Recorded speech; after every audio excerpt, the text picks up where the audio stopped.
The executioner's chiseled expression darkened further as he declared, "You must know some sort of dancing, my lady, for they tell me you were born here." My mouth fell open in shock, and I leaned even further away, disturbed that he seemed to know more about me when we had never officially met. The young man's harsh expression thawed a bit at my reaction, and he bowed his head once towards me, assuming the air of a refined young lord. "Forgive me, and allow me to introduce myself, my lady. I am Lord Augustin von Bayern, and you," he nodded at me again, "are Lady Swanhilda von Thaden."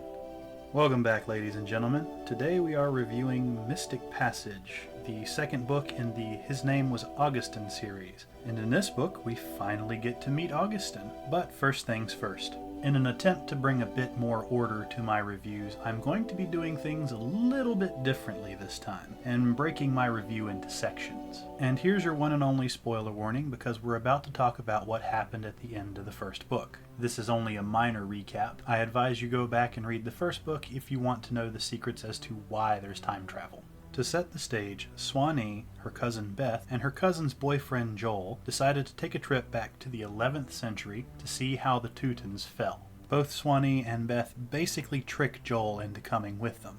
They plan to spend 2 years in the past, culminating with the fall of the city of Munich. Now let's get into some characters.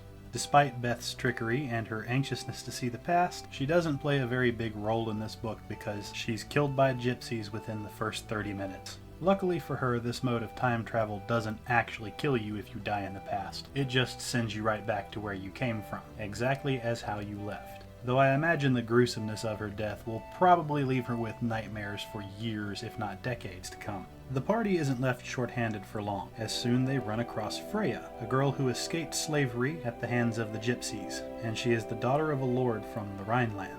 A few other key players in this new book are Joel, Beth's boyfriend, and poor unfortunate who was dragged to the past with virtually no preparation. Though I have to admit he handles the situation like a champ, only panicking for about the first 30 to 40 minutes or so.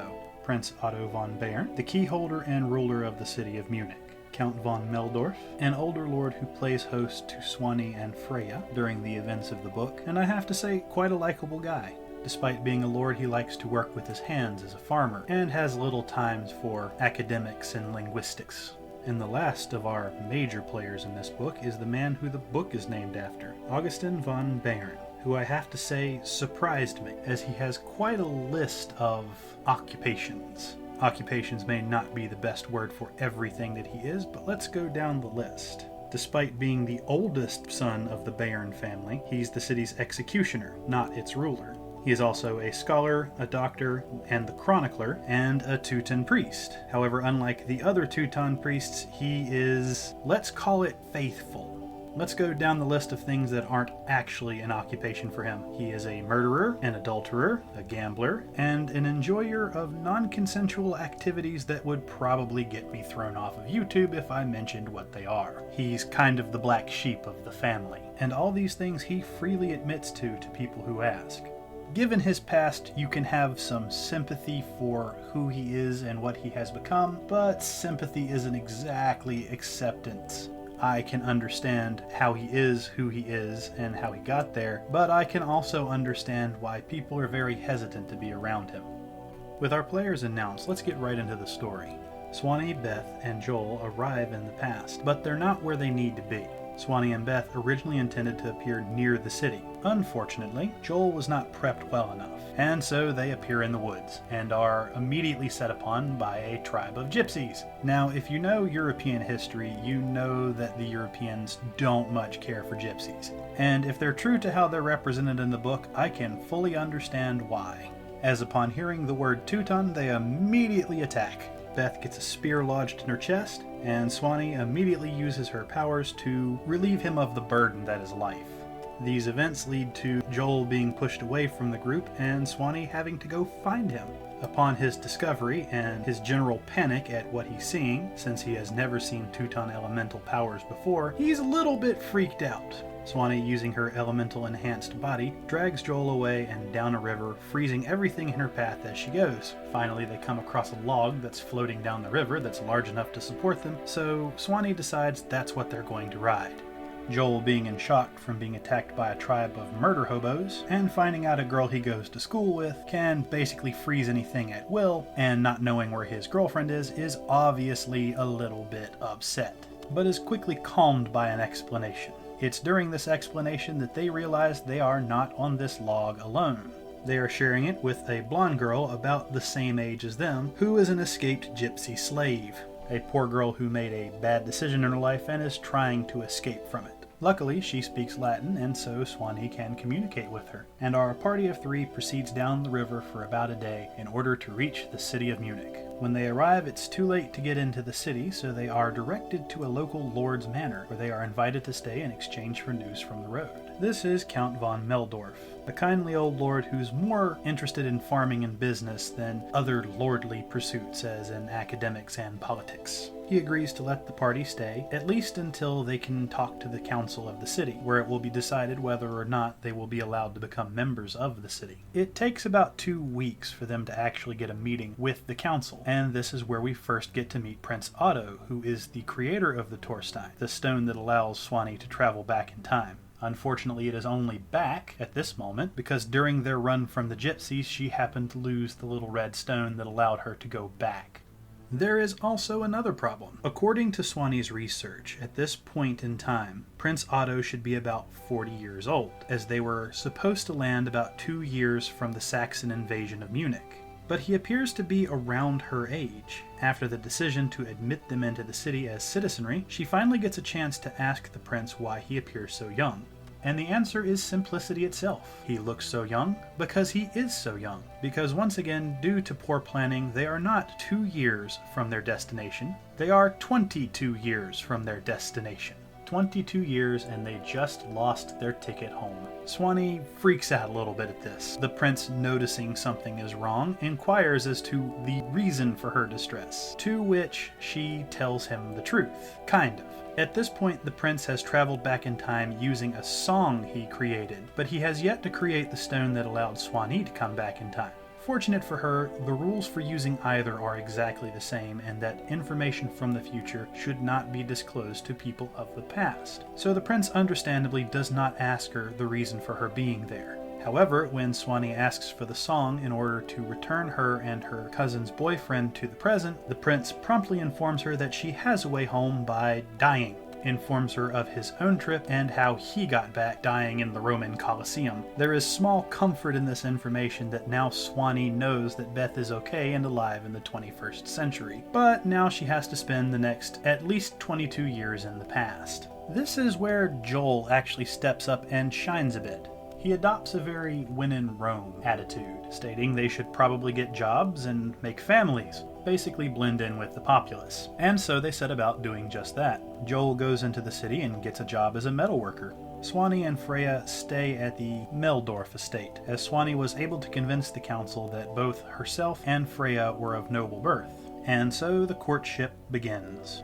Several suitors come in pursuit of both girls, none of which tempts them. However, during one festival, a certain Teuton priest makes his appearance. The executioner, Augustin. I have mentioned a bit about what Augustin says about himself. Augustin is a very brazen man, and this is where I start to suspect that Swanee has a type. It seems that pretty much everyone in town is afraid of Augustin. There are a number of very unpleasant rumors going around, none of which he really seems to deny. Upon their meeting at the festival, he basically forces Swanee to dance with him, and then he proceeds to make it an elemental dance. Swanee thoroughly enjoys herself, but is warned by pretty much every other woman there to stay away from Augustin because he's bad news. Unfortunately, that's not going to happen, because during her research, she never ran across a third Bayern son.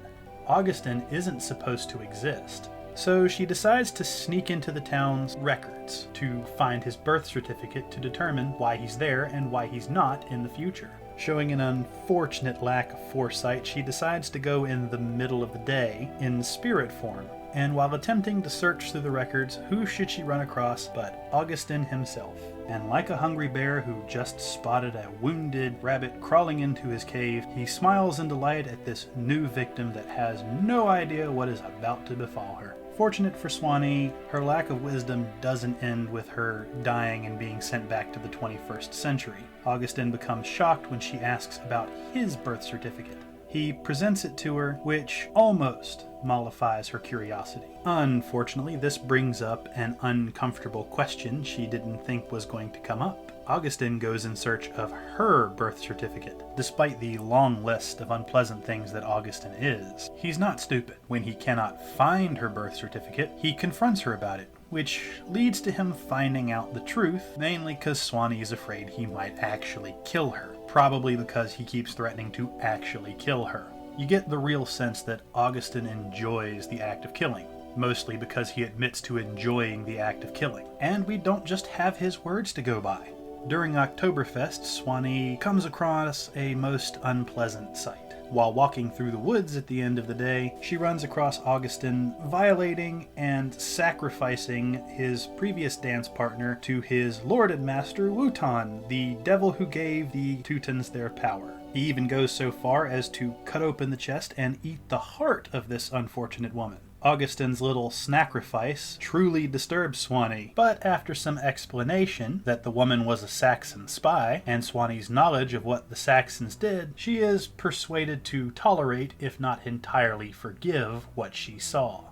The two end up coming to an agreement of sorts. Augustin will teach Swanee the modern dialect of Teutonica, or modern as in the 11th century, and the written language of her heathen ancestors, as well as the spoken form which is used in the rituals of the Teuton people. In exchange, she will teach him modern English and modern German. These lessons end with the two getting a lot closer. And here is where I'm going to stop the recap. This will bring you to about the 40% mark of the book. Now I want to touch on my personal thoughts on the book. If you've read the first book, you know the pace is a little bit slower. It takes a little time to get started. That's not the case with the second book. We hit the ground running and go at an almost breakneck speed. The story is also really intense. There are almost no spots to just stop and breathe. This would be a problem, but the story's interesting enough to keep you coming back. I often found myself just stopping to take a break and process what I had just read. There's also the matter of Joel. In the first book, I didn't like Beth's boyfriend very much. He felt kind of like a privileged surfer dude. Someone going to college being paid for by his yuppie parents. Though that's never mentioned, that's just the vibe that I got from him. In the second book, however, he pleasantly surprised me. He's very resilient. He dives straight into things without worrying about not being able to get back to their time, at least not until they die. He starts doing everything he needs to ingratiate himself in society and prepare to be more of a success. He saves his money, comes to visit everybody he needs to, and befriends his boss at the metalworks. Unfortunately, he develops an attraction to Swanee, which is understandable given that she's the only woman in that time period who speaks his language. These feelings are not returned. Swanee likes and admires Joel, but she states several times she's not really attracted to him. But she also doesn't want to alienate him, which kind of leads to her stringing him along, and later in the book leads to him making a very rash, impulsive, and probably awful decision. Let's also take a moment to talk about Swanee. I've only got one real problem with her, and it's that she has the problem that I've seen with so many girls in their early 20s. She lacks wisdom, the ability to see the long-reaching repercussions of her actions. She does a number of things which are obviously bad ideas, but she doesn't have the foresight to know not to do them. This is just a personal annoyance, however. Swanee's ignorance is part of her character. She's young, she's inexperienced, she doesn't realize how dangerous certain things are. And it is an important part of the story, but this is a fairly minor annoyance in what is otherwise a very solid story. I still get the impression that I'm not the target audience for this book, but I found a lot of enjoyment in it anyway.